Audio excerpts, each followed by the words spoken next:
Well, I figured do an update on this bedside I put on. So I use an AMD bedside. See, here's the factory GM side. I don't know if you can see the lines. And you can see right in here how the level, I don't know if you can see it gives me. Let's see if I can get this sideways a little.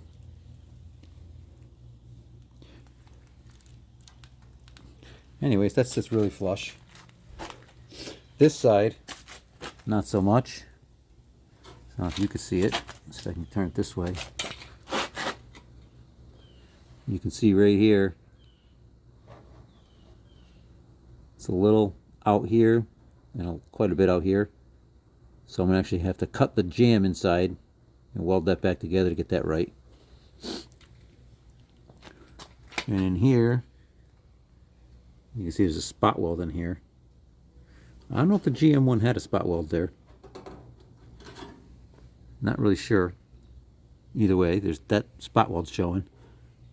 Of course, you're going to see things like, I don't know if you can see them, these lines. The stamping mark lines, that's all going to have to be a little up there. There's going to be plenty of that. That's going to have to be sanded and blocked and high build primer and whatnot. And you can see the line back here from the gate to the quarter. But this line is definitely not as crisp as the factory line. I'm sure a worn out bedside that's from a million years old from being stamped on a GM die would probably be worn out too. But you can see that line is pretty rounded. See, I got blankets on here because the hood is on top of the bed. But it's kind of rounded. You see it back here too. So if you look at that, the way that line is rounded, and then you look at the cab, you can just see it's just a little more crisp. Granted, if this is just a normal truck, I would slap it on there and be done with it. I wouldn't care about that byline. The other issue I ran into is, and if I can get these on film, it's really hard to see, but this wheel well lip line here, if you can actually see is a little indent, like right above the line. It dents inward a little bit. We're talking very minor. And there's like a die stamp mark, really right in here. I'll try to get the camera to focus there and try to go different angles. Maybe you can see it.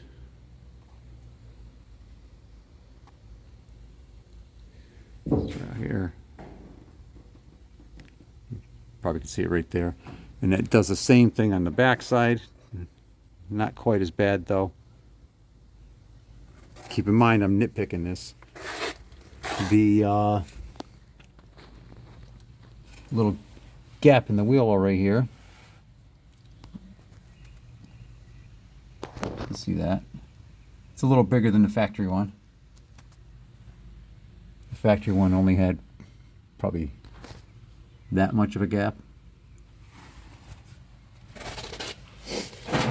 And I will say, let's see what else. This tab here is a little different. It's got a little upward angle on it.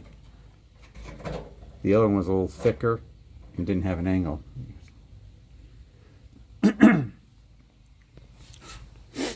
And pretty much that's about all I can nitpick on this side. I mean, it really, it went on pretty easy. And I did have a little, you can see here, there's a little low spot there. This I beat down because the inner metal for the pocket pushed up on the bedside. So I beat that down. I'll pull it back up with my stud gun after. And there was a tiny, barely a ding. More of a ripple than a ding. A little tiny one the size of my finger on top of there somewhere. I mean, very, very, very minor. I haven't tried fitting the taillight yet. You can see a difference here. If you can see this, where it's just the way that was welded on there, it like filled a gap. And if you look at the factory side, it was much better of a fold. That's about all I can say about them. It bolted on. I chased all the holes before we started. A couple were a little sticky, but I just ran a bolt through all the holes and it went in place.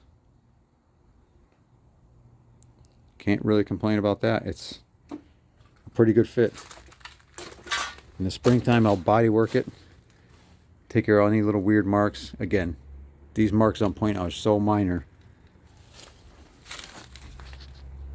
Like, I mean, you really look, you'll find this all aftermarket panels. If I can get a reflection across here. Let's see, you can kind of see like sander marks, little teeny ripples. I mean, like right in here is like a little ripple. I don't know if you can see it. There it is. Flash it across the light. We're talking minor stuff. High build primer will hide that even. So there's a few of those things. All aftermarket panels have that stuff. At least everything I've dealt with. Gotta say, I'm pretty impressed at how good it looks. I haven't actually put the bed all the way down to see the line to the cab. See if that line's going to line up yet. But I'm pretty sure it will. Just judging by the rest of it. Right now the cab is up off the frame, because the bed's coming back off next year when I go to do the body work underneath and paint underneath it and inside of it, and then I'll paint the cab and put the bed back on. But I gotta say, the AMD did a really good job on this one. Can't ask for better than that. The metal's thick, it's solid. No real complaints with that. It's the only aftermarket panel on this truck other than front wheel wells, which I will say AMD botched. I mean, they fit, but the driver's side one, I had to, like 6 or 7 holes I had to re-drill like an inch off, half an inch to an inch depending which one. And the passenger side I had to re-drill like 1, and I had to weld all those holes in. But it's getting there slowly. I just threw the fenders back on so I can put it away for the winter. My garage is too cold to work in, at least bodywork wise. I'm waiting for the steering box to come in. That's being rebuilt. And a new steering shaft, bearing for the column. All that stuff's like the rag joint. I want to get the box in this frame so I can steer it, putting it back in the garage. It's a pain in the neck not be able to steer it. And then I guess I can worry about dealing with the motor. Still sitting here on the cart all buried. That's going to have to be cleaned up, gaskets, transmission rebuild. All that stuff, the transfer case. I want to go through everything. I don't want leaks. Yeah, you can see there's no heater core in it right now. I'm waiting for that to come back from being just checked out. I did a heater core about 20 years ago. It's been off the road for 12. But I just want to make sure there's no leaks.